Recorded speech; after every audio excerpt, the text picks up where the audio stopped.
Today on the Huddle Up 2018 Draft Show, Carl and Nick predict their combined freaks and weeks, look around the web at who currently is being mocked to the Denver Broncos, and answer your draft questions from the mailbag. This is the Huddle Up 2018 Draft Show.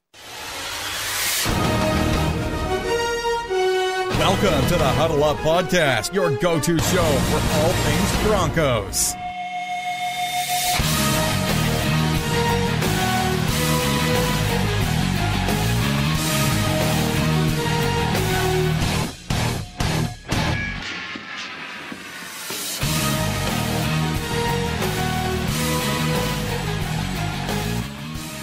Once again, Broncos country, it is time to huddle up draft style. I'm your host, Carl Dumler, and with me, as always, we have my co-host and good friend, Nick Kendell. Nick, how are you doing, man? I am doing pretty good. It was a little bit thawed out this weekend, but now it's cold again, so a little bit irritated about that, but that's okay. And I'm getting excited. A week from today, I will be jumping in the car and driving across country, well, I guess across the Midwest, making my way to Indianapolis to cover the NFL Combine for CBS Sports and Mile High Huddle. Who are you looking most forward to interviewing? I mean, is that really a question? Tavin. I'm like trying to back off this week because the restraining order would be really upsetting. You know, like Nick, you can't cover the defensive line today because that's a double whammy. Because like not only do I not get to talk to Tavin, but then I don't get to talk to the defensive line. So I'm going to be on my best behavior. But after I see Tavin, you know, all bets are off. I'm not going to do anything crazy. I'm just going to scream his name multiple times at the top of my lungs. Okay. Just be hiding behind somebody when you do it, so then they get blamed. Oh, yeah, that's right. I don't know if you know John Ledyard, but he's kind of a big guy. He's not only is he like 6'3", 6'4", but he's like yoked, as the kids would say. So I'll probably just like duck behind him. And he's a Tavin hater, so I'll probably it'll be a double whammy. So I'll have a chance to yell at Tavin in a positive way, but then get John kicked out because there you go. He said Tavin Bryan's not a first-round prospect. And I mean, for every fit, he's a 3-4 guy for the Steelers, and they're more of a two-gap, hold the blockers, and then free up the linebackers type. Kind of very different style than the Broncos. So maybe that's why he doesn't like Tavin as much. But I'm a big fan still, and we got to move on. Obviously, we can't make this the Tavin Bryan draft show. As much as I've tried, Chad is not letting that happen. So, but yeah, I'm excited. The Combine's going to be fun. It's a good chance to see my sister, and I'm going there a day earlier this year, so I'm going to be able to do the offensive line as well. So I'm excited. It'll be good. It's definitely a busy time when I'm there. I got to pump out 3 articles a week and do the Facebook Live and potentially hop on podcasts as well. So it's a busy time, and then got to work in family time as well because I get to see the sister. But right, it's going to be fun. I'm excited, and it's just a heck of an opportunity. And I really enjoyed going to cover the Combine for you listeners in Mile High Huddle. Well, we appreciate it, and I can't wait to hear everything that happens down there. And especially, I'm excited to hear some of the medical reports on some of these guys. And I'll get into some of those guys a little bit later here, but it's going to be that's always a fun week because lots of rumors come out of that week too. So I'm sure you'll have your ear to the ground to hear anything maybe a little unknown to the rest of the world and give it to us here at Mile High Huddle and, of course, our Huddle Up podcast. Yeah, absolutely. The thing is, a lot of people don't really understand this, I guess, or don't really think about it. But this is going to be a hot zone, a bunch of NFL personnel, front office, coaches, everything. And there's going to be drinks involved for a lot of these people.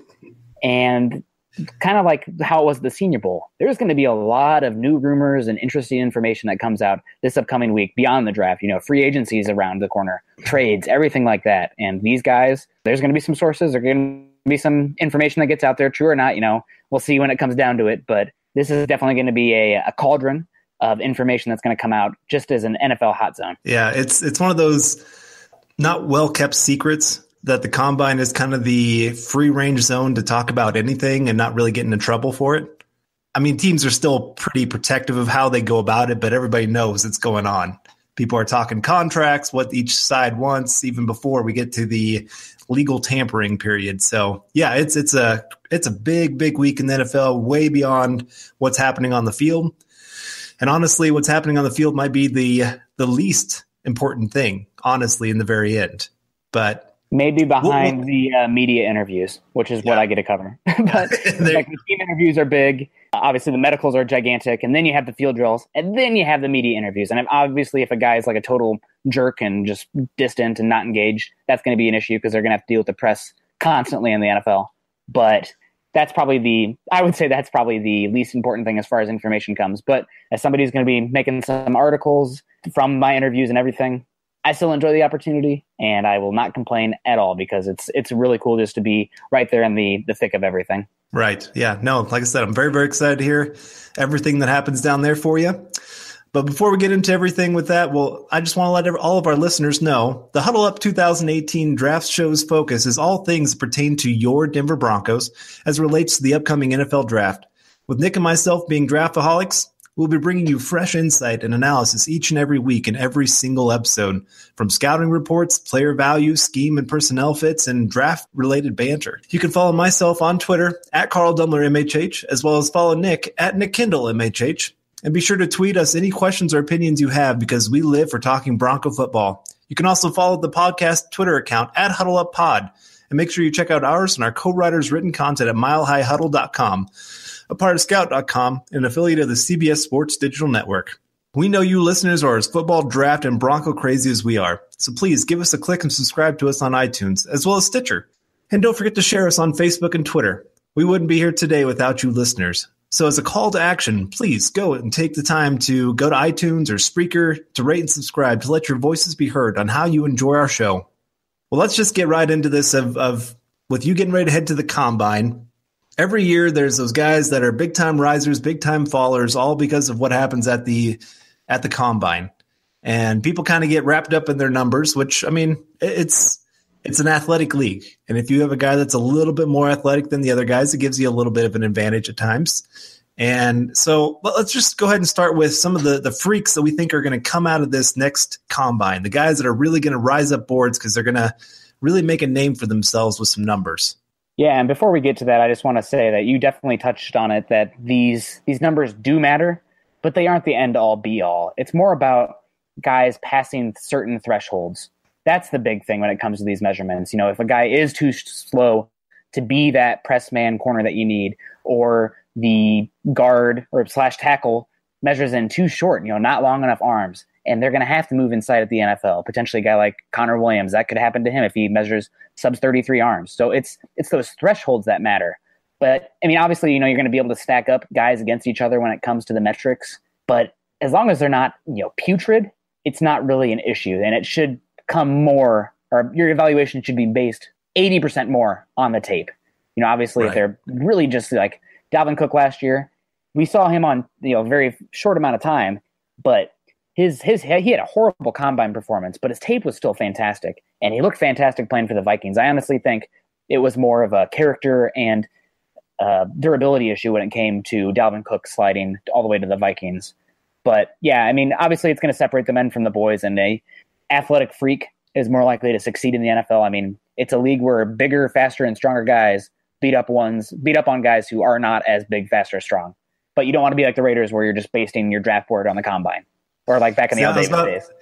I was about to say that the Al Davis days were the only team that really had 100% combine mattered above everything else kind of team. It was just ridiculous how often the numbers at the combine mattered to them above all other teams. And, well, obviously led to them being pretty much on the level of the Cleveland Browns for quite a few years there. Yeah, just really, really not good. So I kind of miss those days. Those were the fun days. It's good to have the Raiders be solid, and, you know, it's easier to hate when they are a viable threat. But it was also fun when they were the punching bag. I really loved giving the black hole a hard time. Yeah, they are the craziest fans, I think, in the NFL. I don't know how many times I'd have Raider fans tell me every year during that horrible streak that they were Super Bowl bound, that somehow their athletic freak that they got in the draft was going to take them from worst to first in the NFL. And every year to see them let down, that was just a true joy as a Broncos fan. But let's go ahead and get into our freaks and weeks here, as you like to call them. And let's start with a couple of your freaks. Who are guys that you're really excited to see at this combine really bust out? Again, a quick aside. Sorry, I'm just terrible about this. You said the biggest crazy fan base? The Buffalo Bills, sir. Oh, man. Okay, yeah. To see them out there, yeah, what was it, 20 years, 22 years since they've been to the playoffs? And countless folding tables, RIP. Yeah. That's true. Okay, I gotta give you them too. All right, yeah, just wanted to throw it out there because the Bills fans, you guys are insane. I know none of them are probably listening, but cuckoo. Loco, whatever. But anyway, back to the freaks and weeks. I kind of was coming up with a more clever name here, and I wanted to get, obviously everyone does studs and duds, and I like to call the guys who are height, weight, speed guys freaks. I mean, I guess that's not a revelation. A lot of people do that, but I didn't want to call the other guys geeks. I feel like I'm a geek, so that would be offensive to me, so I'm going to call them weeks. But starting off with the guys who I personally expect to blow up the combine from a height, weight, speed, testing, measurement perspective. My first guy, I have a lot of defensive guys. That's kind of a lot of time where the better athletes play in the NFL. And my first guy is an edge rusher from the University of Georgia, Lorenzo Carter. Listed at 6'6", 245 pounds. He had some just outstanding numbers in high school. He ran about a 4.6 40 when he was a senior in high school, which for a guy that size is pretty darn good. I think I would expect him to run about a 4.5 here. And he also does amazing job with the explosive drills, which such as the vertical jump and the long jump. So I think Lorenzo Carter is a guy who not many people have him super high on their draft radar right now, but in this draft class, which I think is pretty soft at edge rusher, you have Bradley Chubb and then there's a massive drop off in my opinion. I could see Carter just destroying the combine and moving his way up to that back end of the first round. His tape is a little bit more Jane than Tarzan right now. I mean, you see the tools, you see the athleticism.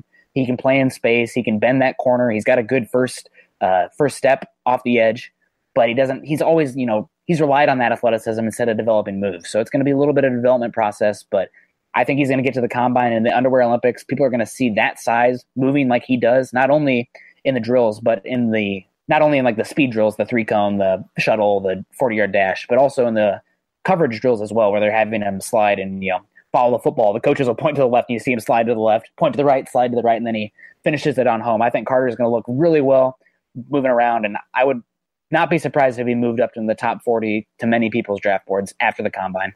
Good choice. My first guy that I went with is a pretty obvious one that some people have really at least hyped him up a little bit to the Broncos. And I went with a linebacker as well here, but an off-ball linebacker in Raquan Smith of Georgia. And it's just so easy to see his athleticism on tape. The guy just flies all over the field. I've seen him run the wheel route just perfect with every running back out there. It wouldn't shock me to see him run in that 4.5, 4.55 range for a linebacker. I think his numbers size-wise are going to be huge for him at the combine. You've talked about it on here that you don't think that he's quite that size, that weight that you're hoping for at that 3-4 inside linebacker position. Eric has disagreed with you that he's been anywhere from like 230 to 240. Is that right? Yeah, he was listed on Georgia's depth chart, which normally those people kind of over-exaggerate the size. Like teams will say, classic last year was Texas with Dante Foreman. They said he was 6'3", 250 pounds, and he shows up at the combine and he's 6'1", 220. So a lot of times those teams lie about it, and to have him listed, 6'1", 220 pounds, that definitely gives me a little bit of pause. And then you pair that with his tape, which, I mean, obviously sideline to sideline is great. His fluidity is amazing. He's great in coverage, and his instincts are probably as good as any linebacker in this class. Maybe Josie Jewell's up there as well, but you put that in a much more athletic package. And I'm a big fan, but I do worry about his size because he can get engulfed by blockers. And when you're playing with 3 down linemen instead of 4, especially in a one-gapping scheme, that linebacker is going to be asked to take on offensive linemen more often, in my opinion. And that's a concern with Roquan. Right. So that size-wise will matter big time, but the drills-wise, he's just going to blow people away. He's going to finish probably in the 95 percentile for his position in pretty much every drill. So I'm excited to see him run. I think he's just going to cement himself as that top 10, top 12 pick after the combine. I mean, he's pretty much already there. He's there now, but he'll just cement it all the more. Yeah, I agree with you. I'm really excited to see him in those shuttle drills and the 40 or the 3-cone drill. I think he'll run pretty well at the 40-yard dash. I don't know if he's going to jump out of the gym, but he just glides on the field. And I'm hoping that I'll get a chance to speak with him as well. I'm not sure about my tactic this year. I might actually hit up a little bit more of the smaller school guys because you can get a little bit more intimate conversations with them. They have the side tables where you only have like 2 or 3 reporters as opposed to the podiums where you have like 40 surrounding these kids. So we'll see, but I definitely have a few guys circled out, and depending on what some of the listeners want to hear from the combine or any of my Twitter followers or anybody on Mile High Huddle. That will kind of determine where I go. But Roquan's one I'm very interested in, and I'm interested to see how he speaks as well. He's one that linebacker guy often needs to be a leader and well-spoken. And if you're taking a linebacker as high as the Broncos are picking, that guy is not only going to need to be great on the field, but he's going to need to be great in the locker room, handling the media, everything. I mean, he's going to become one of the faces of the defense. So how they handle themselves to the media, I know it's probably something that I would overrate a little bit because I'm going to be there. But I think that's an aspect I'm interested in as well. And, you're talking about him as being a freak athletically. I can't disagree there. He's going to move pretty well on the field. Well, who's your next guy? We're going to stick with linebackers here. A guy that I've been high on for a long time. I mocked him to the Broncos in the preseason before he was getting that much hype. I saw a couple games of his from his sophomore season. I'm like, oh my gosh, this kid is a freak. How can you be this big and move this fast? 6'5", 250 pounds, listed for Virginia Tech. Tremaine Edmonds, the youngest player in the combine at 19 years old. And it has been widely reported that he is going to, quote unquote, jump out of the gym at Indy at the combine. He doesn't have the instincts that pair with Roquan Smith, but he is younger. I would say that he has a higher athletic upside. I think he's more versatile in terms of the linebacker positions he can play across the defense, given the size he plays and the athleticism he plays at. And I'm really excited to see how he moves. A guy that size moving like he does is tremendous. And I think I wouldn't be surprised if the Raiders kind of did a tribute to Al Davis. And if he was there when the Raiders are picking, I think that's a match made in heaven. I would hate for them to pick him. That would be a very, very sad day because I like him too. I like both these inside linebackers, and I'm hoping the Raiders stay away from them. I've seen Vita Vea mock to them. As much as I like him, that's kind of the pick I'm hoping they make. Just because I don't think he's going to be as big of a star as some people have hyped him up to be. But that's just me. I don't know. I don't know how well Vita Vea's game translates. It just depends on the defense that he goes to. Where I feel like Roquan Smith and Tremaine Edmonds, you can put them in most defenses and they're going to be very, very successful. Yeah, I think I agree with you. However, the thought of pairing a guy with his explosion and his size and strength with Khalil Mack really intrigues me. That's true. But that's kind of my thought on who I hope the Raiders kind of go to since they have that top 10, top 11 pick, depending on the coin flip. But my next guy, and it's not because he's going to run out of the building in the 40-yard dash, because I've heard he's probably going to be more of like a 4 or 5 kind of guy. But I'm excited to see DJ Moore run the 3-cone, the 20-yard shuttle, those kind of drills, because his first step quickness is off the charts. This guy can get from 0 to 60 in just about 2 steps kind of thing. I love watching him on tape. I love watching him as a receiver. He is definitely in my top 5. He will remain in my top 5 the rest of the time. Some of the other guys have kind of moved up and down on me, but he is the one guy that's been very, very consistent. I love his game, and I'm just very, very excited to see what he can do here at the Combine. I like DJ Moore a lot as well. I feel like he's being slightly overhyped by draft Twitter right now. I get that he moves well. I don't know how great he will do in the intermediate to deep portion of the field. And I feel like for the Broncos specifically, you have to hope that Carlos Henderson fills that role, right? Like DJ Moore might be a little bit better version of Carlos Henderson, but if you're drafting DJ Moore round 2 or round 3, I mean, are you giving up on Carlos Henderson? Is that it? I'm with you. I don't think the Broncos will take him because, like you said, they already have a guy that's very, very similar in skill set and what they like to do on the field.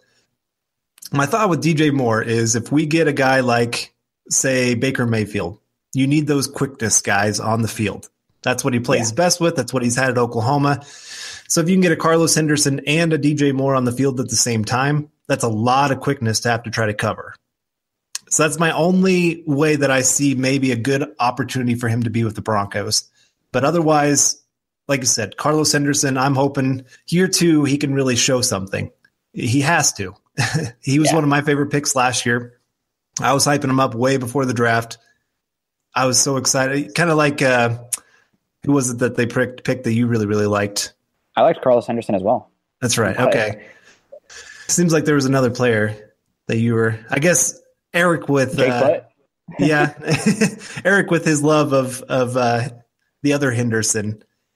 That's the way it was. Yeah, with D'Angelo Henderson. was my love for Carlos Henderson. So I was very, very excited. And DJ Moore, I guess I just love that kind of skill set.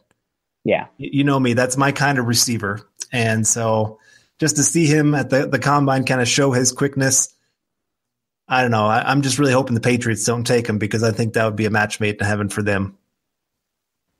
Yeah, I could see that. I could also see him going to a team like the 49ers, where they use that guy a fair amount, and that Kyle Shanahan West Coast offense. Whew, that would be nice with Jimmy G. I totally would think that's a good fit. And I like DJ Moore. There are some questions, but he's an interesting guy for sure. As far as pairing a guy with Baker Mayfield, my pick for the wide receivers, give me Christian Kirk. I would be okay with that too. Yeah. I just think possibly, I think DJ Moore is probably going to go more in that third, fourth round area. Just a feeling that I have right now. Where Christian Kirk, he's probably going to go that second round. So I feel like you could get better value possibly with Moore. Yeah, no, I agree with you there. Just throwing out an ideal fit. I think Kirk, because he also offers some straight line speed that I don't see with Moore. The big play ability. Moore is more of a miss, make a guy miss, make a guy miss, make a guy miss, and then hopefully you got 15, 20 yards, where Kirk, 80 yards anytime. But no, I totally agree with you there. My next guy here, I almost put one of the guys from this school as a weak, but I didn't because I'm biased, and I'm going to try to not be biased here with my freaks. But I think James Daniels is going to test extremely well at the center and guard position compared to his peers in the interior offensive line. James Daniels, I think, is probably the most athletic interior offensive lineman in this class in terms of his movement ability. At the University of Iowa, he was definitely the key cog along that offensive line. And he does an okay job squaring up with guys one-on-one, but where he makes his hay is moving laterally and moving forward. Iowa likes to run a lot of zone stretch. They use that as, I guess, their bread and butter to the entire offense, and everything else kind of comes off of that. The bootleg off the zone stretch. Gary Kubiak would be proud. But James Daniels, his ability to get to the second level and combo block and reach linebackers, or move laterally in the zone stretch, or even in some power schemes where he is asked to not only snap the ball with the quarterback under center, but then get out wide in lead block for the running back outside the hash marks, is incredible. And I think James Daniels, I think right now I'm trending to have him be my number 2 interior offensive lineman in the entire class, because he's not pigeonholed, I don't think, to center. I think he can play guard as well. And he's just 20 years old, so he has sky-high potential, and I think he's going to test extremely well athletically, and I'm really excited to see how he does at the Combine. I remember in one of our mock drafts we did with a group of people picking the whole first round. I can't remember which team you mocked him to, but you mocked him in the first round, and a bunch of people were like, who is this guy? Are you kidding? And yeah, I think he's going to be one of those guys that rises up very quickly. He's going to make a name for himself, and people are going to jump on that hype train very quickly and try to claim that they were first on the train. And I'm going to say, nope, I've had a guy here for quite a while hyping this guy up. So yeah, it's kind of unfair when I get to watch him like every single week. That's true. But even without that, you were usually pretty on top of those trench guys pretty early in the process. So yeah, another good choice. I decided to go, you kind of went with not a homer pick, but just a guy pretty well. I'm going to go with a guy that most people in Colorado know very well, and that is Isaiah Oliver. And this is a kid, he comes from a very, very athletic family. Family ran track. He ran track. He was one of the top all-stars in high school running, I think it was the 110-meter hurdles. He was one of the fastest in the state. And just, again, an athletic freak that I think is going to really test off the charts and has that height, weight, speed combo that you're really looking for at that cornerback position. 6'1", what is he, 180, 185, somewhere in there? I hope he's more than that. Yeah, well, I know. The weight side of things is a little bit on the smaller side, but when you look at just the height and the speed that he's going to bring to the table, I think he's going to really cement himself as that maybe number 2 corner, number 3 corner in this draft. I think Josh Jackson's going to have something to say about that, but his numbers at the Combine are going to play a big part in his evaluation. And then, of course, Denzel Ward, he's a little bit on the shorter side. So I could see there being an argument for Isaiah Oliver after the Combine, really moving up boards and maybe even cementing himself as that number 1 cornerback in this draft. Yeah, he has the ability to trail guys in man coverage. He has the length and fluidity to play in zone. And he's just, you have to have that length to be a boundary corner in today's NFL, unless you're going to be playing a lot of press man with decent pass coverage. And that's where he shows well. I was really impressed with him when the Colorado State game happened. He covered Michael Gallup, and he won 95% of the matchups when he was covering Gallup. So I like Isaiah Oliver a lot, especially when you have a guy with his size, his length that can move like he does in man coverage.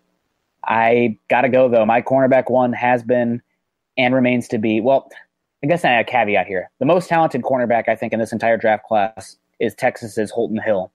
But he was suspended this year. He's had a lot of drug busts, apparently. That's what's been reported. A lot of failed drug tests likes to smoke that Mary Jane. And as we saw with Randy Gregory, a really talented edge rusher from Nebraska, if you're constantly failing drug tests, you're going to be out of the league. If he wasn't, though, Holton Hill, cornerback one, throwing it out there. I don't think that's a hot take because he's 6'2" and he moves super well, and he's amazing in run defense as well, something that I think Isaiah Oliver really struggles with. But my cornerback one is a guy that I'm going to list as a freak here. You already mentioned him, Denzel Ward. I remember we did a podcast a while back. We said guys that we love, guys that we hate. And I said Denzel Ward. I really love what he brings to the table. I think he's very tremendous in short area. He can break on the football very quickly. I think he's going to run pretty well on the 40, but it's going to be more of his shuttles, his jumps, and his three-cone drill that I think is going to set him apart. I am curious to see how he measures. He needs to break that 5'10" mark. If he's 5'9", it's going to be an issue. He's going to drop down boards. Might not even go first round, but if he hits 5'10", 5'11", I wouldn't be surprised if he's a top 15 pick because of what he brings to the table as far as athleticism goes. He's probably the safest man corner in this class. I like Jair Alexander a lot, but he has the injury issues that come with him. And also Denzel Ward is not afraid to bring it in the run game. He's not Marshawn Lattimore good at guarding that D gap, but he brings it in the run game and he can provide run support, which is something you need in the NFL today with guys in space and that quick pass offense. Yeah, I saw a couple of people say he's going to try to break the 40-yard dash time. I don't see him being that fast, but he'll run in that 4.3, 4.4 area, which is plenty fast for the cornerback position. And you're right, just that aggressive attitude that he has on the field, it really shows every single game. And when teams are trying to spread people out, it's so important for those guys to be able to tackle. That's such an underrated part of what Talib and Harris and Roby really bring to the table for the Broncos. They don't let many guys get by them. They might give up a couple catches here and there, but it's usually they tackle them right there. I can't remember. I think it's Harris gives up the fewest yards after catch of any cornerback in the NFL. Yeah, solid tackling is very important if you're going to be playing a lot of man coverage like the Broncos do, because if that guy misses, it's off to the races. So you got to have a guy that can bring it. And you mentioned Isaiah Oliver, a guy, even a Hawkeye. I said I was going to maybe put him as a weak. Josh Jackson, guys that don't look like they're that interested in tackling to me. So I'm tackling. I mean, obviously, how they play in coverage is more important. But if you are not a good tackler, it's going to be a big issue for me. And I have issues with that with a couple guys, and it's something that I don't have as much of an issue with Denzel Ward because he has the mentality to go down and lay the wood when he needs to and be a good defender on that outside. All right. Well, I went another cornerback as well here with Dante Jackson of LSU. And this guy, if you want to talk about a true athletic freak that is going to blow away the combine, this is this kid. He is the one guy I think actually stands a chance of breaking the 40 time. He's been timed at a very low 4.2 40, and I think it's a real deal because he's actually ran a 10.22 100-meter dash in college for their track team. And I mean, we're talking about the Olympics right now. I know it's Winter Olympics, but it's Summer Olympics. That's not Olympic speed, but that's that next level. So just that amazing speed. He's not a first round pick kind of guy, but if we're just talking guys that are going to blow away the combine, I can see this guy really lighten things up and having people watching the screen every time he runs the 40. Yeah, I like Dante Jackson a lot as well as far as like click and close, but he might weigh 170. And if he's weighing 170, he is going to have a hard time in the NFL. Not only trying to bring guys down, but staying healthy. I can't disagree with you. Like I said, his tape isn't the greatest thing in the world. It's decent, but it's not anything that just measures up to like Denzel Ward, Isaiah Oliver, or Josh Jackson or anything like that. But just like I said, if we're talking about guys that are just going to be a freak at the combine, I think he's definitely up there. Absolutely. And I have a different name written down that I'm going to go with right now. But if we're going to go in depth, got to go with Saquon Barkley. He is going to just light it on fire at the combine. He might have the best 3-cone, 40-yard dash, and both vertical and long jump out of any running back. And he might have the best bench press. I mean, he's set multiple records in the Penn State locker room. I mean, he's outlifting his offensive linemen, and his ability to change direction and his top speed make me think that he is going to go high, and everyone's going to be in love with Saquon Barkley once again after the combine. You have some in draft media bringing up some very important points about his vision and trying to do too much. But Barkley, to me, playing him at just running back, I know last year was kind of the downer on Christian McCaffrey. I didn't think he was worth a super early pick because he didn't have the ability to run between the tackles as much. I would say I've evolved a little bit from that view. I think McCaffrey is decently up there now, but he's still, the issue for me is McCaffrey is a little bit small, and I didn't think he was as fast as you'd want from that guy who's going to be that matchup piece like that. I have none of those issues with Barkley. He's going to be 5'11", 230 pounds, and he's going to break. I mean, I'm not going to say he's going to break records, but I wouldn't be surprised if he's in the 90th percentile in all the athletic drills. So his mock draftable spider web is going to be just all the way across. I would not be surprised at all. And I'm really excited to see him. I know it's kind of a cheat because he's the obvious one, but I feel like we could not say our combine freaks and skip on Saquon Barkley, even if we're just going to mention some other guys. He belongs in the category of freak among freaks. Just like you said, I think he's going to test off the charts. Just the rumors I've heard of things that he does just in the weight room, running the 40 time. I mean, I'm so excited to see what he does. He might be getting almost a little overhyped. Like he's not going to be able to live up to the hype because it's set so high, but he's still going to, like you said, he's going to be 90th, 99 percentile in pretty much everything that he does. So I don't know. He's going to be, you're right. His hype train's going to hit an all-time high after the combine again, where everybody that was questioning things before are going to be like, nope.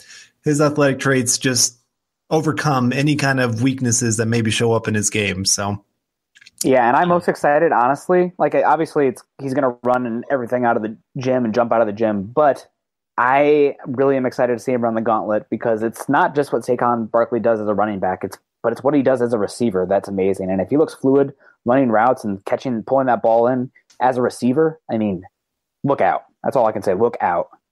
Well, my final guy, and this is the guy that I was very, very low on at the Senior Bowl, but I do think he's going to test well at the combine, and that is Brian O'Neill, offensive tackle for Pitt.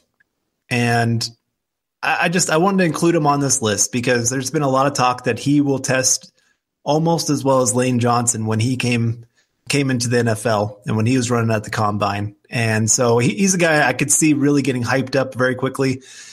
I had somebody, a few weeks back ask me who's going to get overhyped at the combine and get drafted before they probably should. And I said Brian O'Neill. And somebody said, well, he's not going to go top 15. I didn't mean it top 15. What I mean is when I watched him at the Senior Bowl and when I've watched some of his tape, I see more of like that third round prospect that needs some time to grow in the position. He's not a finished product, but he has a very, very high upside of a player. But I could see if he has this incredible combine, that somebody's going to see that height, weight, speed combination and just go, I can turn him into anything I want. And they're going to say, let's take him here in the first round. And so that's why I say I could see him getting overdrafted just because of what he does at the combine. Yeah, I could definitely see that as well. Somebody out there is going to love that athlete at that size. So that's what happens. And I could see him being overdrafted. I wouldn't take him until middle of the third round probably, but I don't know. Even then, I guess you got to bank on a little bit of upside when you're starting to draft middle of the third round for a position like offensive tackle. But he definitely concerns me. All right, well, moving on to the weeks, I think I'll name all three of mine at once, and you can do the same, and then we'll get on to our others of note. But my weeks compared to the freaks, I have Billy Price, Arden Key, and Nick Chubb. Billy Price is somebody, he's very technical and mean, but I don't think he's a great athlete in space. He doesn't move very well. He's better when he gets his hands on somebody and can move them, but when he's asked to move to the second level or out wide, he looks a little bit out of sorts. And for being a first-round potential guy, I mean, he's solid, but it's a deep interior offensive line class. It's a deep interior offensive line free agent class. And I think Billy Price, he's not going to test the best, and it's obviously not the biggest deal for an offensive lineman. That's especially how often does an offensive lineman need to run a 40-yard dash on the field? Almost never. So it's definitely something that's worthy pointing that out, but I'm not super impressed with Billy Price. Arden Key, I think that Arden Key's a good athlete, but it's more about his measurements. I'm worried that he's going to come in weighing very small, and I'm also worried about his medicals. There is some talk that he might have some issues there and interviews. So we'll see how he tests. He's going to need to move very well considering his frame, though, because otherwise he's just going to be, in my opinion, too weak to hold that edge, except in 3-4 defenses, maybe even as a situational rusher. And then finally, Nick Chubb. I like Nick Chubb as the size between the tackles runner, but I don't think he's going to test the best on the field, and that will be an issue to some teams. Running back is probably one of the least important for those athletic drills outside of the 3-cone dash. And it's about those cutoffs. If he runs a really bad 40, that's going to concern some people. But I still think he's probably a day 2 guy, but he's just, combine's not really built to show off a guy like Nick Chubb. I like that list, yeah. Well, I went with Marcus Davenport, Cortland Sutton, and Anthony Miller, and all for very different reasons. Marcus Davenport, I saw him mocked to the Broncos at pick 5 not too long ago, and I don't think he's quite the athletic freak that some people are building him up to be. I think he's good, but I don't think he's that I'm trying to think of different defensive ends that have gone really high. I guess just all the guys that have really gone really, really high lately. He was the guy last year, number 1 overall pick. Oh, my goodness. Myles Garrett. Yeah, Myles Garrett. I don't think he's going to test that well. And so I see him after he tests still showing that he's going to be that late first-round developmental kind of guy. Cortland Sutton, there are a lot of people that have him as their number 1 wide receiver in this draft. I am not one of them. I don't like his game. I don't like his style. He's just not my kind of wide receiver. And I think he's going to test pretty poorly at the combine, at least compared to a lot of other wide receivers, although this isn't a great wide receiver class. So I guess he could still test okay, but yeah, still not my favorite. I don't think he's going to show up very well in any of the drills.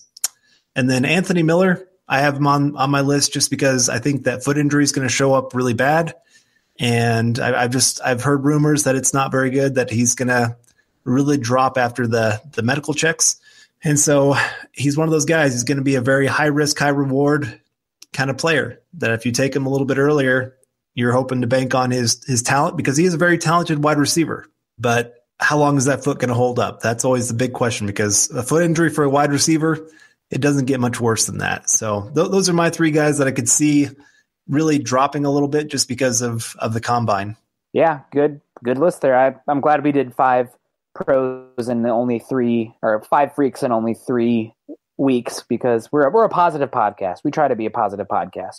And as promised, being a positive podcast, we're going to hit some others of note here that I think are probably going to have a pretty solid combine that, otherwise we'd be here all day talking about them. But the guy that I actually took off my list because I had to talk about Saquon Barkley, Leighton Vander Esch, off-ball linebacker from Boise State.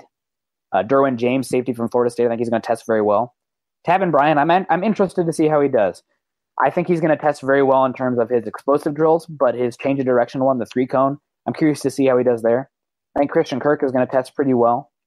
Kalen Ballage from Arizona State, running back / what would you call him, receiving back? Maybe a different R there for the RB. But he's supposed to test pretty well. Malik Jefferson from Texas. Vita Vea from Washington, who we talked about already as a potential Raider, maybe, a Raider target. Kentavious Street, who's an edge rusher / interior guy for NC State, supposed to be just an athletic freak. And Kevin Tolliver II, LSU corner, the other guy from opposite Dante Jackson there at LSU. Out of this list of the other guys, anyone you really want to note or touch on real quickly? I think Derwin James is a very interesting one, just because kind of like last year, there's some players that you just kind of wondered where was their position, and Florida State kind of moved him around. And I always question sometimes in the college football. I know you like to show your versatility, but there's times where it's really good just to learn one position really well. And so I just wonder what teams are going to see in him? Where do they want him? How do they want to play him? And if he tests well, I think he's going to cement himself as that top 15 pick, and he deserves to be. He's that kind of talent. But I'm interested to see how teams really want to use that kid. Yeah, for sure. He's definitely an interesting one, and I'm excited to see how Leighton Vander Esch tests. He's supposed to measure pretty big, and he looks very smooth and athletic on tape. Sometimes I think his progression skills are a little bit slow. Sometimes he doesn't hit that mark right away, and he can wait to make that move. But he looks fluid, and he looks like a good athlete in space, and he has good size to boot. So I think he's going to do very well at the Combine. All right, well, we still have a bit to get to here, but first we want to say thank you to our great sponsor, Audible. Get a free audiobook download and a 30-day free trial at www.audibletrial.com/huddleup. Over 180,000 titles to choose from for your iPhone, Android, Kindle, or MP3 player. Again, that's www.audibletrial.com/huddleup. I have a 6.5, 7-hour drive ahead of me a week from today, and you can bet that I'm going to have Audible the whole entire drive, because the drive from Iowa City, Iowa to Indianapolis, Indiana is not the most picturesque. So thank God for Audible, and you listeners should definitely go check it out. All right, well, this is something we kind of wanted to get to a couple weeks ago, but we ran out of time, and that is looking around the web to see what other sites or reputable people in draft media have the Broncos going with not only their first pick, but also second, third, fourth, fifth. I mean, some of these mock drafts are pretty detailed pretty early, so we really appreciate that. And, not everybody gets into it as we do. I mean, we're running a draft podcast for Pete's sake, but it's definitely an interesting way to look at it and go about it. And we definitely want to touch on some of these mock drafts and talk about whether or not we like them, some of the scheme fits for the players, et cetera, et cetera. And the first one I wanted to touch on here was from Tankathon. Tankathon is something that I visited multiple times when the Broncos were finally, obviously out of the playoff race and racing towards a top 5 draft pick. And Tankathon kind of gave the projected draft slots, and based on all the numerical outcomes that could happen and everything like that. And they also have a mock draft to boot with that. So their mock draft it's a 3-round mock draft, doesn't have the comp picks projected, but it has, with the 5th overall pick, Broncos select quarterback Baker Mayfield. 40th overall pick, Broncos select offensive guard Will Hernandez. And the 71st overall pick, that's the 3rd round, Broncos select wide receiver Auden Tate. And I got to say, I'm a big fan of this draft. How about you, Carl? I can't disagree with any pick there. They all fit positions of need. They all fit positions of value. Baker Mayfield, as you know, he's right there as my top quarterback in this draft. And Will Hernandez, he just destroyed the Senior Bowl when I was down there, and a favorite of mine, a guy that we've heard possibly could go top 15 in the draft, so to get him at 40, like I said, at a position of need, oh my goodness, that interior offensive line of Paradis, Leary, and Hernandez would be unstoppable. That would be a fun group to watch. And then Auden Tate, you've been a big fan of his. Do you have him as your top wide receiver? I do not have him as my top wide receiver, but he has the highest upside. Okay, there you go. So, again, a guy that I think could fit well with the offense and be that, especially that red zone threat right off the bat, a guy that can just out-jump everybody, out-muscle everybody, and just a very good player to have opposite of DT if that's the way we decide to go, if Sanders is cut. If we get Baker Mayfield, maybe we can keep Sanders just because of cap-wise of what we would have available. But no, I can't disagree with any of these picks. I love them all. This would be one of my favorite mock drafts that we have here. Yeah, I'm a big fan of it. Will Hernandez is a great fit. He knows the Broncos' interior offensive line coach, Sean Kugler, who was his head coach all of his career at UTEP. He fits scheme-wise. He fits need-wise. I mean, he's played left guard, so you can keep Ronald Leary at right guard, where he looks very, very solid. And to have an interior trio of Hernandez, Paradis / McGovern, depending on what happens with Paradis in the offseason, and Leary, I mean, that's the best interior grouping the Broncos have had. Gosh, I can't even remember. That would be a really good one if Hernandez lives up to the hype. I don't think he's going to be test the greatest, but he's, what is he, 6'3", 6'2", 340 pounds. He's not meant to be a speed guy. He's a power guy, and that's great for us. I like Baker Mayfield at 5. I think that we're going to get Kirk Cousins. I really do. So that kind of makes these all for naught. Any mock that has the Broncos taking Baker. But he's my quarterback 2A or 2B, whatever you want to call it. He's tied with Darnold, and I would be very happy to get him at 5 if we don't land Cousins. And no matter who else we land at quarterback besides Cousins, if they sign Keenum, if they get McCarron, if they get Tyrod Taylor, Josh McCown, they're still using that first pick on a quarterback. I guarantee it. So it'll definitely be interesting there. And then Auden Tate. I'm a big fan of Auden Tate. I think he reminds me, I don't want to say Kelvin Benjamin. He's more athletic than Kelvin Benjamin. He's like the best jump ball receiver in this class. He kind of reminds me of Mike Williams from last year, where if you put Auden Tate on last year's Clemson team and have him come out last year, I think he could play a very similar role. I'm not sure if he's as athletic down the field, but his ability to jump and play the ball in the air with body control and to come down with 50-50 balls at a very high rate, that's his game, and I think he's got gobs of potential. And if he'd have stayed in school and come out next year, I think in the pre-draft process, right when the season starts and everything, he would have been a lot of people's wide receiver one headed into next year. He had some issues because the quarterback got hurt the very first game of the year, and DeAndre Francois and Blackman, while he does have some upside, was definitely pretty raw, not totally ready for it. So I like Auden Tate a lot, and if you can get him in the third round, that's a heck of a bargain. So I give this one an A. I would be very happy with it. Yeah, that's what I give it to, man. A plus, one of the two. Yeah, it's up there.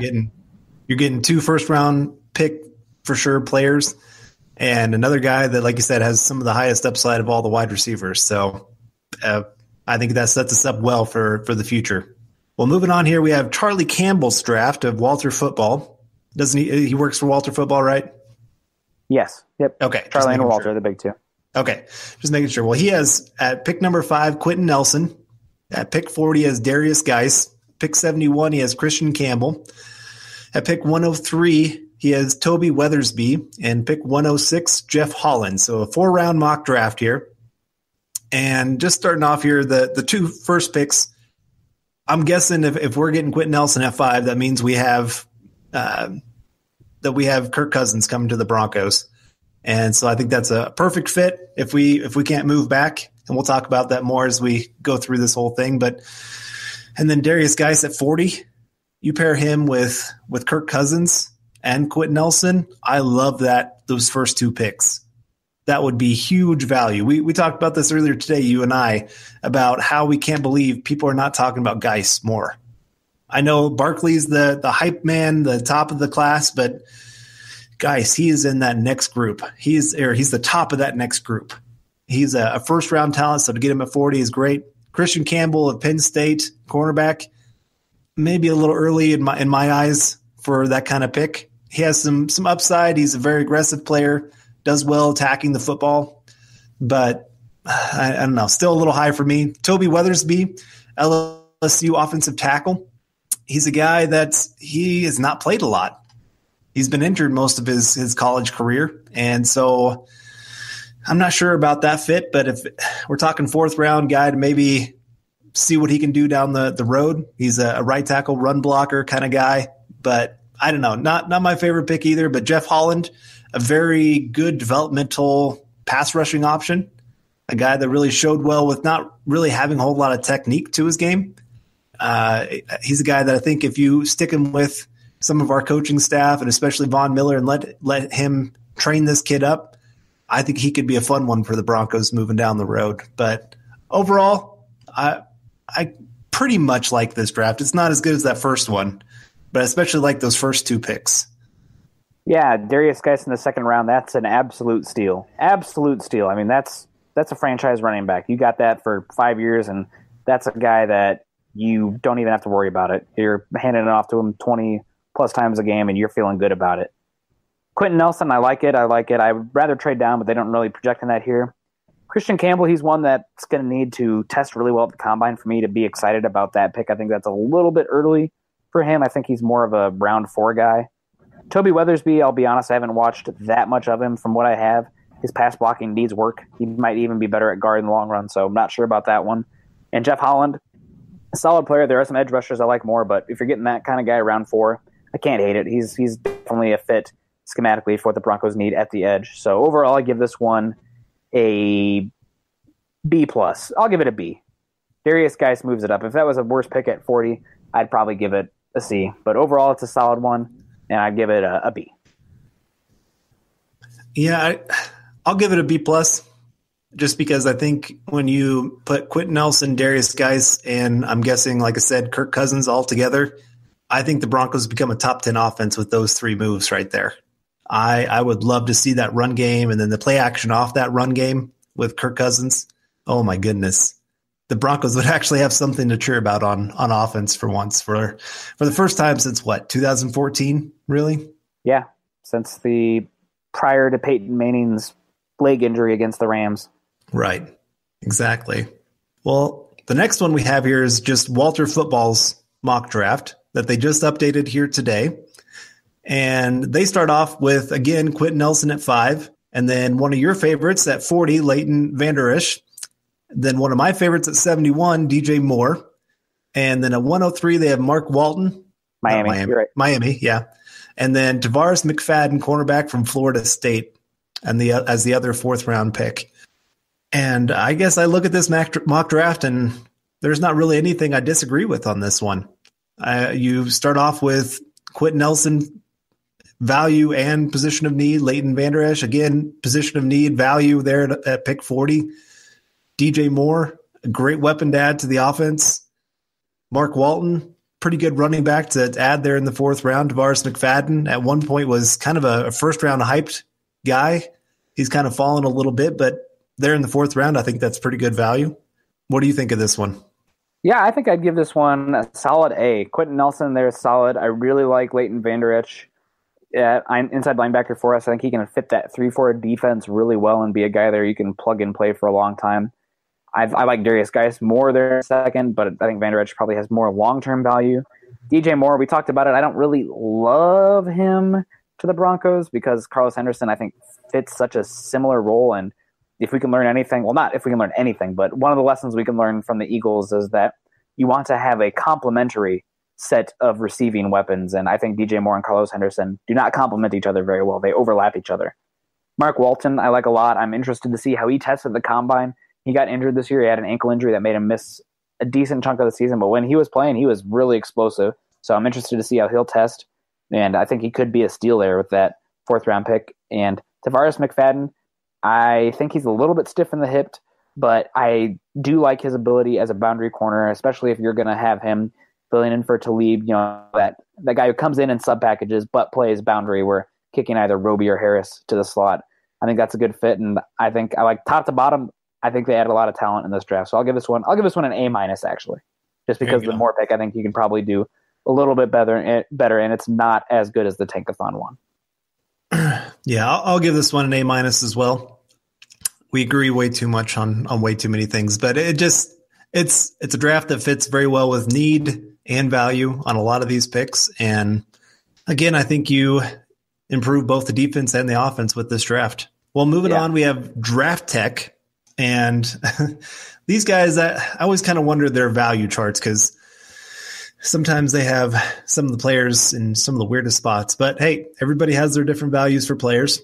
But they have Minkah Fitzpatrick at number 5, Connor Williams at pick 40, Luke Falk at 71, Josie Jewell at 103, Josh Adams at 106, Nick Nelson at 133, and Kendrick Norton at 154. What are your thoughts on this one? I don't like Minkah Fitzpatrick at 5. Again, we're talking about overlapping skill set of young guys you already have invested in. Minkah Fitzpatrick is going to play the same role as Justin Simmons. He's definitely a solid nickel cornerback, but he's mostly playing in that inside spot, and I do not value that as high as a true cover one safety or a true boundary corner. So taking him at 5 and playing him with Simmons, I just think they're too similar. I'd rather have Derwin James, if you're taking a safety in the first round, to pair with Justin Simmons and what he brings to the table. That said, I think 5 is too high for either of those guys for the Broncos. I love Connor Williams at 40. I really think he's going to measure in small. I think he's going to be a guard in the long run, but I think he's going to be a damn good guard.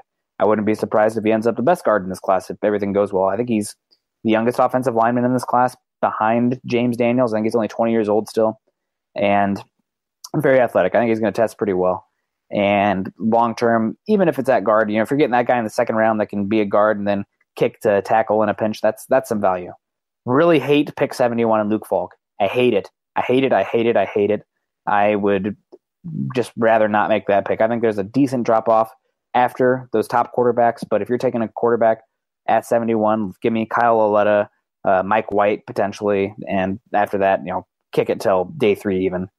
Josie Jewell, I'm a big Hawkeye fan. I love Josie Jewell as a Hawkeye. I worry about him in the NFL. People get irritated about Todd Davis in space and in coverage. Well, buckle up. Josie Jewell is smaller and less athletic than Todd Davis is. He's a great guy, good athlete. I've met his family in Decorah, Iowa a couple of times. I really worry about Josie Jewell. And then because he's small and not athletic, I think that really limits his special teams ability as well. Josh Adams, I will be honest, I'm a little bit skeptical on Adams. He's going to need to test well for me to believe in him, because watching him, all I see is just gigantic run lanes opened up by Michael McGlinchey and Quentin Nelson. So I'm not sure about how good his vision is. He runs a little bit upright, and he does have some decent speed for his height weight speed. He can bust some big ones, but I'm a little bit curious about his vision and his ability to play between the tackles when he's not running behind an offensive line that's dominating their opponent so much. I love Nick Nelson at 133. I think Nick Nelson's a guy who's going to test pretty well at Indy and move his way up. He's a little bit shorter for a boundary corner, but he's very solid in run support. He moves pretty well. He's got good ball skills. He's good at the catch point, and I think he's a day 2 cornerback. And Kendrick Norton, I like McIntosh a little bit better on that Miami front, but Norton's solid. I think he's probably a better fit for a 4-3 for what the Broncos are looking for. You're looking for a guy with a little bit more pass rush ability and length that can play that 5 technique, unless you're looking for a true one-gapping 1-tech or 0-tech. But I don't see that as much in Norton. But we'll see. We'll see how he measures everything at the Combine. He was an early entrant. I was surprised that both McIntosh and Norton declared. I thought Miami had a good thing going. I thought all this Clemson defensive linemen would declare, and the Miami guys would return. And it turns out it was the other way around. Overall, I give this mock, though, I give it a C-. Best pick, my opinion, either Connor Williams or Nick Nelson. Worst pick, probably Luke Falk. Yeah, that Luke Falk pick really brings it down big time. I'm with you. I'm not seeing the greatest fits for the Broncos here. I'm seeing some good players. I do think Minkah Fitzpatrick is a very, very good player. But like I said, is he more of an overlapping piece, or is he a very complementary piece? I think he is a guy that you can move around and do a lot of things with. So I'm probably a little higher on the pick than you are, but still not my favorite pick for them at 5. And then Connor Williams at 40, that's a huge steal. Like I said, even if he has to move into guard, that's not a big deal. That's a top tier player at a very, very important position. So, but Josie Jewell, it's a little bit of a deal because the tackle class is not as good as the guard class in free agency or the draft. And if you're moving a guy who could be offensive tackle 1 from tackle to guard, that's definitely going to lower his value a little bit. I understand you're still getting him at 40. That's a good pick, but that's the difference between being a top 10, top 15 value to potentially sliding to the middle of day 2. Right. That's true. That is very true. But still, I think you're getting a quality player there at 40. Absolutely, yeah. And Josie Jewell, I like the leadership side of things. I like the instinct side of things being added to the team. But like you said, just the lack of athleticism just makes you kind of go, I don't see this being the future of the inside linebacker position. Josh Adams, like I said, he's a good height, weight, speed kind of guy, but he probably had the easiest job of any running back in college football this last year. And then Nick Nelson, very, very good pick there, good value. A guy that I think is going to rise up boards as we get closer to the draft. I don't think he'll be there in the 4th round like they have it here. And then Kendrick Norton, yeah, decent pick, but again, just not my favorite one either. So I'm going to give this one a D+. I'm going to go a little bit lower than you, just mostly because that Luke Falk pick there at 71, that just really brought it down for me. Alrighty, well, moving on. Draft Utopia, friend of the podcast, Chris Ransom. He puts out a podcast pretty often. Sometimes he has some takes I don't agree with, but you know what? He's putting out his own takes out there, and he's doing his own work, so got to appreciate that. And his draft for the Broncos includes the comp pick that the Broncos will hopefully be getting for Russell Okung. At 5, they have us getting Roquan Smith, which means probably we're getting Kirk Cousins. At 40, he gave us Tyrell Crosby. At 71, he gave us Dallas Goedert. And with the 100th pick, which is the comp pick, he gave us Deion Kane.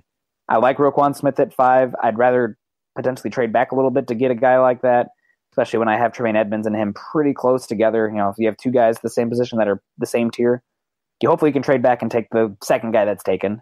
But Roquan Smith, I think I'd have him slightly above Tremaine Edmonds right now just because of his ability and his ability in pass coverage and his processing speed. Tyrell Crosby, I love. I'm interested to see how he's going to test, but I think he's a tackle/guard combo that could play either spot and be definitely a better starter at left guard or right tackle for the Broncos day one.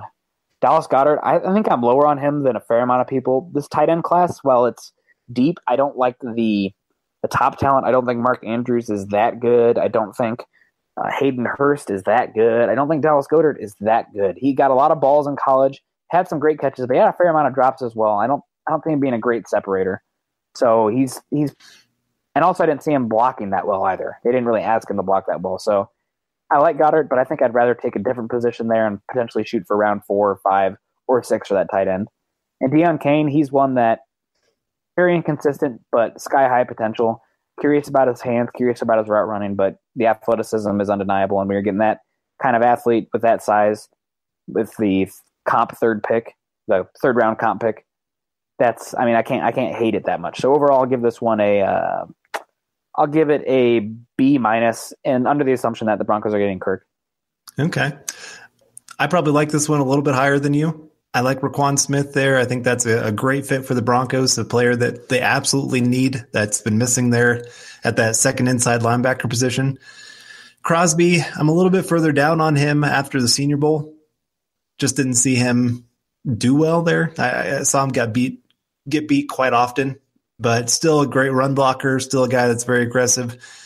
I still wouldn't mind seeing him there at that right tackle position. Goddard, I'm a little higher than him than you are. And I'd love to get that second tight end just as an option and just a big guy running up the middle of the field. And then Deion Kane, I love his game. I know it's not a finished product. I know he has some drops. I just see him as a guy that I think will have a much better pro career than he ever did college career. I think you give him a year or two to develop, and this guy is going to explode onto the NFL scene. So I'll give this one a B, almost B+ is what I'll go with this one. All right. Well, we have some of the bigger name guys here. Todd McShay. We've already come up on an hour, so we're going to have to hammer through some of these ones to get to the mailbag. But Todd McShay gave us Baker Mayfield. Mel Kiper gave us Sam Darnold. I think those are probably your top 2 options for you, Carl. I think last I heard that was your 1A and 1B quarterback. Yeah, I'd give both those an A+. If we're not getting Kirk Cousins, I would be very happy with either of those guys, but I'd be happy with Josh Rosen too. I'm getting a little bit higher on him. I've watched a little bit more of him and kind of going, okay, I could really talk myself into this guy. So it's kind of a 1A, 1B, 1C. I know that's kind of a cop-out, but I like them all. I could see any of them just depending on how the coaches want to use them, obviously. That's a big question when it comes to any of these quarterbacks. Yeah, for sure. And I definitely think Mark Schofield probably left an impression on you there as far as quarterback 1, right? He did. I mean, it's kind of like, when you tell your wife that she's beautiful, but when somebody else says it, it means a little bit more. It's kind of the same. It always means a lot.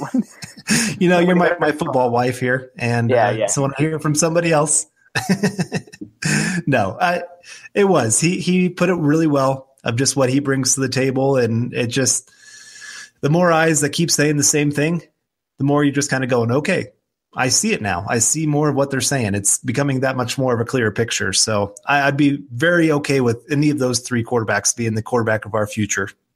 Thing is with Rosen, like you go to his highlight tape, it's fun, but it doesn't have any of those plays where it's like those wow throws where he's running around and making plays. He's just consistently great in the pocket. And I mean, how fun is a Tom Brady highlight video? Let's be real. I mean, he's staying in the pocket, dishing out the football. So right. I'm fine with that. That's the best quarterback ever. I'm sorry, Jesus Manning or whatever you want to say. I'm sorry, Peyton, but yeah. So I'm still a Rosen QB1 guy, but that has to do with, or that's outside of his potential injury issues as well. So there's an issue there. The NFL.com guys, we have Charles Davis giving us Josh Rosen, speak of the devil. Daniel Jeremiah giving the Broncos Quentin Nelson. Bucky Brooks giving the Broncos Josh Rosen. Charles Casserly giving the Broncos Marcus Davenport at 5 overall. Blech. And Lance Zierlein giving the Broncos Quentin Nelson at 5. So couple Rosens, couple Nelsons, and the oddball that is Marcus Davenport. I'm probably going to speak for both of us here. That's a damn silly pick. Marcus Davenport at 5. My TV would be not in existence anymore. I would throw the remote through it. I'm with you there. Oh my goodness. I read this one earlier, and I think his mock draft wasn't it the one where it had like one sentence for every one of the picks? Like I don't know. I saw that and I was done. I didn't. Okay. Not worth reading. Okay, yeah, it was pretty bad. Some of those guys, like him and Polian, some of their takes lately, you're just like, dude, are you losing it? Polian said that Lamar Jackson is too short for the NFL. That's just a dumb talking point. I don't like it. Yeah. As far as Josh Rosen, the Broncos guys, at 5. like, I'm sorry, go ahead. Say it again, sorry. Some of these older guys, I don't know. I think they're losing it a little bit, maybe phoning it in. They don't want to put in the film work like they used to or something like that. But, yeah, Marcus Davenport, there's no way that he should be going that high. Maybe if we trade back and think, hey, this guy can really develop into something, but not at 5. That's ridiculous. I would be upset taking him round 1, period, personally. Yeah, I don't see a first-round pick. I mean, I see the athleticism and I see some of the traits you like, but if I'm using a first-round pick on a pass rusher, I want a guy that's a little bit more of a finished product. I want a guy that can make an impact year one that I can really believe in. He can come in, be that 8, 10, 12 sack kind of guy opposite of Von Miller. I don't see that with Davenport. Me neither. And then Josh Rosen at 5. It's a nice dream, but I think if the Broncos want Rosen, they got to move up to get him. I don't see him being there at 5 in any sense unless something drastic comes up or happens from now to the combine or from now to the draft. Yeah, I can't disagree with that. I've seen some rumors that the Giants are going to pass on him.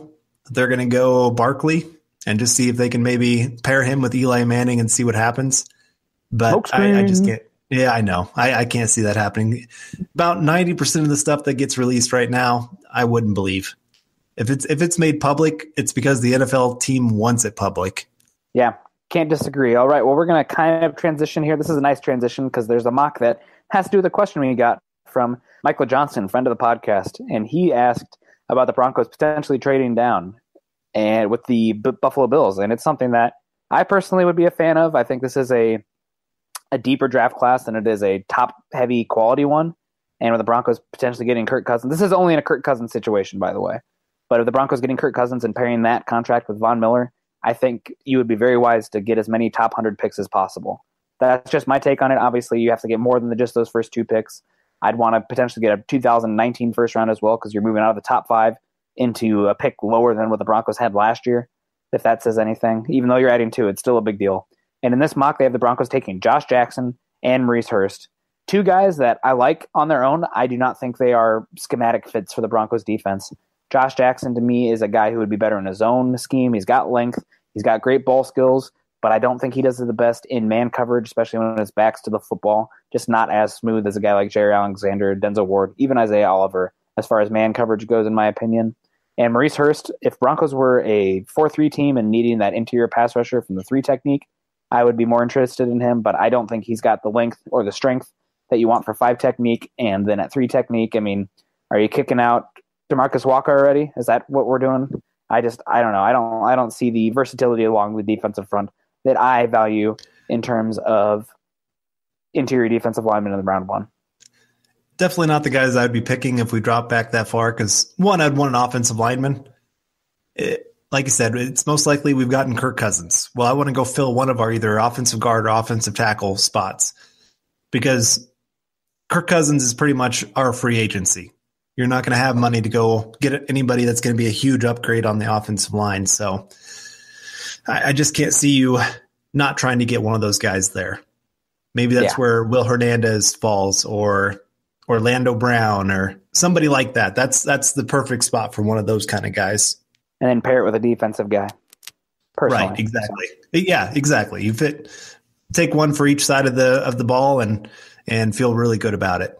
Yep. Well, thank you, Michael Johnson, for that question. We're going to move on to some of these Twitter ones now. We have some from a while back. We're not going to be able to get to all of them today because we ran a little bit long, but that's okay. We got more for next time. So we have Mile Huddle's own Alex Valdez asking us, at what point are you ready to take a linebacker? If the Broncos can land a guy like Trey Burton in free agency, how far does the tight end need drop? I would be fine with the Broncos taking a linebacker not only once, but twice. I think this is a deep enough draft where if you don't get a guy in free agency, you take a guy day 2, day 1 maybe, and then take another guy late day 3 as a potential developmental guy, maybe a Jack Keechie or a Sean Dion Hamilton who have been injured but have some upside. But I'd be fine linebacker all across the draft. I think if the Broncos fill Quentin Nelson, it could be a round one, or not Quentin Nelson, Kirk Cousins, it could be a round one need. So I would not be upset with it there. As far as Trey Burton, if the Broncos take Trey Burton in free agency, I would be fine with them not even taking a tight end in the draft class completely. You have Jake Butt coming back. I like the depth of this class. I think you look at day 3, if there's a guy there you like, you take him, but I'm not looking to go there early. I would not. I think all of the top tight ends are going to go earlier than they should because of the lack of top talent there this year. Yeah, linebacker, I'm good filling that anywhere in the draft. It's a position that's kind of been ignored in the past, and it's come back to bite the Broncos with just a lack of quality and of depth. I mean, Brandon Marshall is good, but he's not top tier. And so if you can go get a guy that's actually a top tier at that position and add it to the defense and just secure that position for the next 10 years up the middle, yeah, I would take that any day, any place in the draft. And if you get Trey Burton, yeah, tight end's not an issue. You have Jake Butt that can run a lot of those underneath routes, the outside routes, and then you have Trey Burton that can run the pretty much everything else. I think that would be just the perfect complement for each other. I would love that combination. And so there's not really much of a need other than maybe a late round pick. That's about all I can say. I agree with you there. Maybe a guy that you just feel like can develop into something and maybe either become a trade piece or come back in later on. I don't know. It's nice to have some depth just because it is a position that seems to get injured a lot for the Broncos, but it becomes a very, very low need with Trey Burton in the picture. Yep, I agree with you there. All right, well, moving on, we have Mike Middleton, friend of the pod, ask us, who are the top RT prospects you believe could start from day one and be available at the top of the 3rd round? And I got to say, I'm a little bit skeptical that there's going to be a guy there. This tackle class appears to be thinning somewhat. The small school guys that there was hope for seem to be falling by the wayside. Definitely not guys that you want starting day one. And then you have guys like potentially Tyrell Crosby and Connor Williams sliding inside potentially to guard. So we will see what happens as far as that goes. But I guess 2 names that stick out to me that potentially could be there right now, but I think could rise given the need for a tackle and also how much teams are going to be desperate for them after not filling the need in the free agency class is Tyrell Crosby and Jamarco Jones from Ohio State. But I would not be surprised if those guys moved up as well.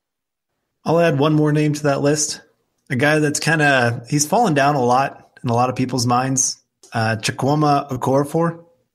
Yes. I could see him maybe being there at the 3rd round, and he's a developmental piece, but I'm sure that they'd be starting him day one just because of how big of a need it is and how little talent they have at the position. So he'd be another guy. Alex Kappa. Guard. Yeah.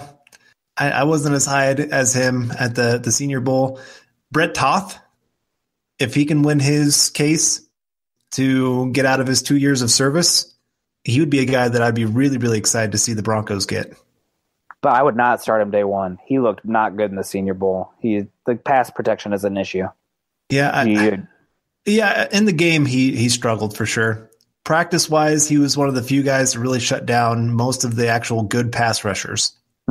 Okay. So it's kind of one of those, which do you take more stock in, the game or the practice?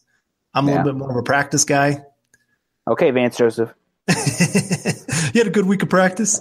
Yeah. No, definitely worth noting.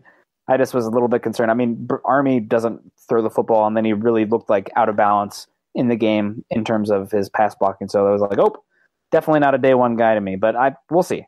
A couple other names to mention. Brian O'Neill, somebody we mentioned, probably a guy probably you don't want starting day one, but we'll see if you take him there and you're the Broncos and haven't filled that need. You might have to.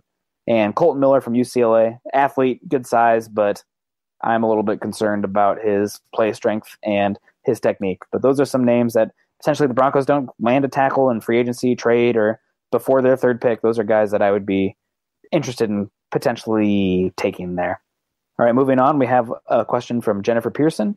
Question kind of reads as follows, and I'll kind of skate around it here. Jennifer asks, do you think the Broncos would pay for Cousins despite the Broncos' worst coaching staff and having to lose some players on offense while having a worse offense around him than what the Redskins have? And I would argue that the Broncos have a better offense than what the Redskins had this past season. They were maligned with injuries. The offensive line was super injured. I love Brandon Scherff. I love Trent Williams, but that whole unit was dinged up the entire season. And outside of Jordan Reed, who's always hurt, that receiving core for them was not great. I mean, I know some people got some fantasy days from a couple of their guys, but overall, not a great team full of offensive talent. And hopefully Bill Musgraves kind of stabilizes the offense and we can have a solid one there. But I will tip my cap to you that Gruden is a good offensive mind and definitely better than what the Broncos have had here recently. I guess the thing for me is always going to be, I'll keep saying this, what are we going to pay for Cousins? Because the numbers have kind of been all over the board. I've seen that he'll take less money to come to the Broncos and they'll offer him a lot more guaranteed money. I've heard that he's probably going to get more than what Jimmy G just got. So it just kind of depends on the price of how much he's going to cost. But at the same time, to have a quarterback that stabilizes things, that you know this is going to be your starter day one, that's huge for a team to have. It's huge for our defense, who have been very, very upset with the offense for the past about 3 years, to finally have a guy that they can look to and say, okay, this guy's going to be our leader on offense. He's actually going to do a few things that are going to help us win games. The Broncos need that. And I don't know that the defense wants a rookie to come in. In fact, I know they don't. They've been kind of the biggest proponents for going out and signing Kirk Cousins. It's why Von Miller is offering up his guest house, why he's offering up pretty much anything and everything and saying, I'm going to like anything and everything that Cousins does just because I want to get him here. There's a reason for that, because they know what Kirk Cousins is. They don't know what any of these rookies are. And they've seen, I guess, a little bit of what that first round quarterback, the potential for bust and just Paxton Lynch these last couple of years. And just, we've heard that he hasn't given the best effort every week in and week out. And so I'm sure there's some fear of what are we getting when we bring in another rookie? And are we going to have to wait another couple of years when we only have maybe another year or two of elite play as a group together? So Kirk Cousins, he offers the most upside day one for the Broncos, the ability to actually go out and win games. And I'm with you. I would disagree that Kirk Cousins had a better situation in Washington than what he has here in Denver. I think offensive line, since they had all the injuries, I don't think ours was that much worse. And I think ours can improve through the draft quite a bit. And playmakers wise, I think we had just as many playmakers, if not more. And we're supposed to be getting a couple of them back from injury. So again, I think this is a pretty good situation for a quarterback to walk into. Yeah, I agree. You talked about being a guy who would be happy with Rosen, Darnold, or Mayfield, and kind of being a wuss when it comes to taking a stance there. I'm even a bigger wuss because you can throw Cousins in that as well. I'd be happy with any four of them. I think all of them are going to be good quarterbacks, and all of them make the Broncos significantly better next year and going forward. All right, we got Paul here asking a question, and he kind of talks about what we were talking about earlier as it pertains to trading down. He says he likes Barkley, he likes Nelson, he likes Chubb. He thinks they all make sense for the Broncos, but he thinks a trade down would be best. And we kind of talked about that as well. I think this is a draft class. You know, your best options are a 4-3 edge rusher, a guy who's probably better in that 4-3 with his hand in the dirt. Not really a typical Broncos edge rusher. I know we kind of argued about this earlier. If you guys want to check it out. Is your piece been released yet, Carl? Not yet. Okay. I'm hoping it'll get released tomorrow. Okay. All right, yeah. So we kind of have a little bit of debate piece. I don't dislike Chubb at all. But just as far as it pertains to Chubb, though, that's a conversation that we should get to if the Broncos get Kirk Cousins, because that's when everything else opens up. Until then, it's what quarterback. Nelson, Barkley, I agree with Paul here. We kind of talked about it a little bit, but I think the Broncos' best option is probably a trade back, in my opinion, at least. Yeah, I mean, you always like to stockpile picks a little bit if you possibly can, and especially when you have a top 5 pick with quarterbacks that teams want, that usually gets you a lot more value than any other time that you try to move down. So there is that potential for getting, say, the Buffalo Bills' first two, their 2 first-round picks, and maybe their first-round pick next year.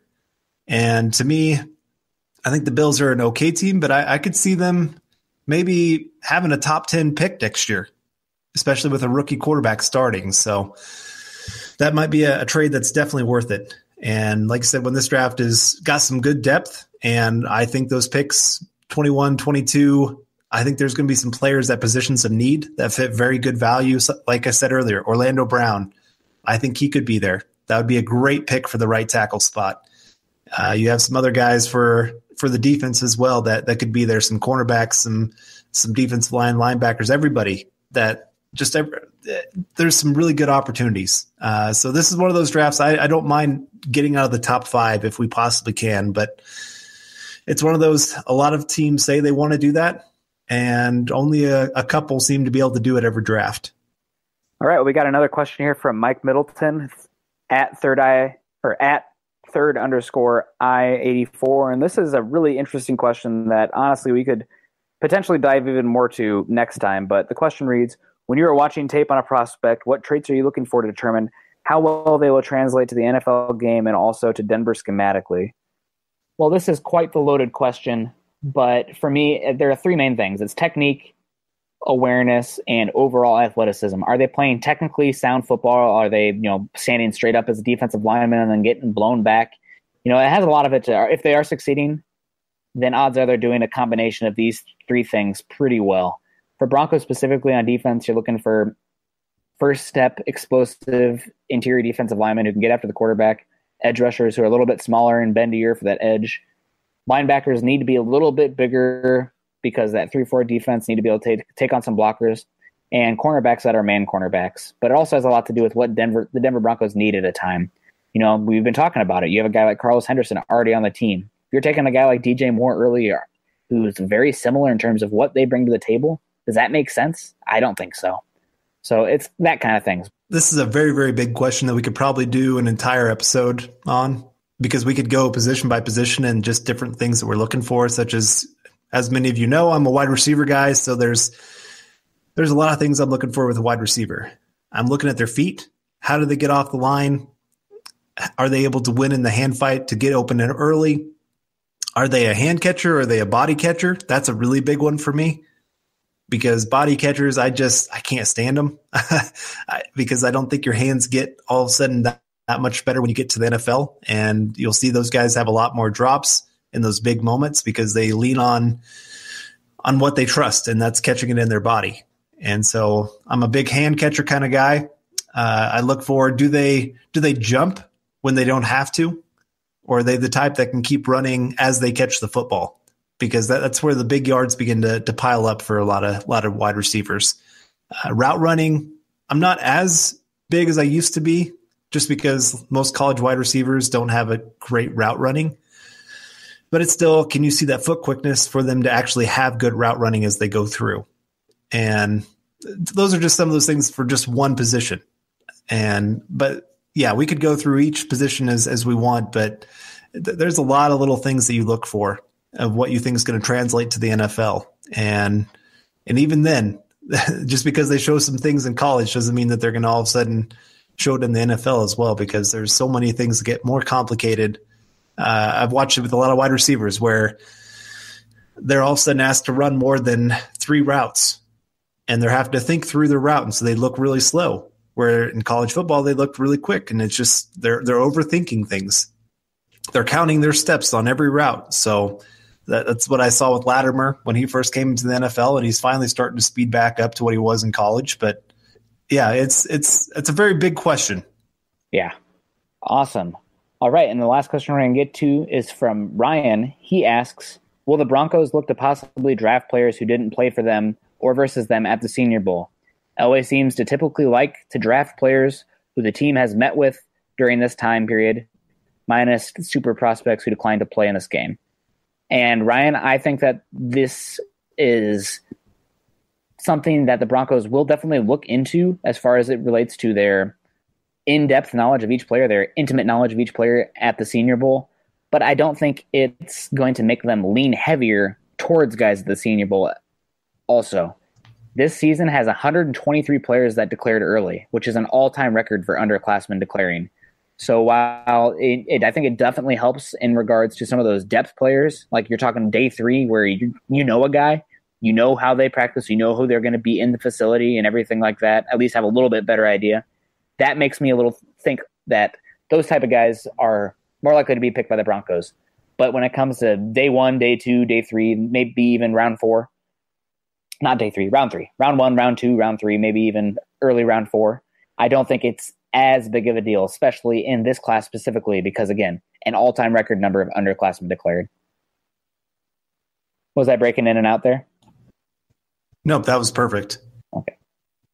Of course it was. Of course. Google Hangout sometimes, I swear. All right, well, that will wrap up this week's episode of the Huddle Up 2018 Draft Show. You can find Carl on Twitter at Carl Dumler MHH and myself at Nick Kendell MHH. Also, make sure you head on over to Mile High Huddle, an affiliate of Scout.com and CBS Sports Digital, to find ours and our co-writers' content. Not just related to the draft, but all things that pertain to your Denver Broncos. I released a piece this week on reasons the Broncos should not take Bradley Chubb at 5. Carl's going to have one coming out here, the reasons the Broncos should take Bradley Chubb at 5. And sticking with the theme of edge rushers, I actually sent in a piece today that had the Broncos, or highlighted some day 2 edge rushers that the Broncos should consider if they look to go edge rusher in the draft class. And I will leave it to you guys to read to see which ones it was. Alex Valdez will also be complimenting the piece, releasing 3 day 2 guys of his own that fit the Broncos as edge rushers. You can follow the Huddle Up podcast by subscribing to us on iTunes and for Android users Stitcher, as well as check us out on YouTube. You can follow us on Twitter at Mile High Huddle and at Huddle Up Pod. Again, please be sure to subscribe and rate us and reach out to us as we love interacting with fellow Bronco fans. For Carl Dumler, I'm Nick Kendell, wrapping up another episode of the Huddle Up podcast, probably my last episode before I am in Indy covering the NFL Combine for Mile High Huddle and the Huddle Up podcast. We hope you enjoyed it, and we will see you all next week. Go Broncos and go draft. Mile High Huddle.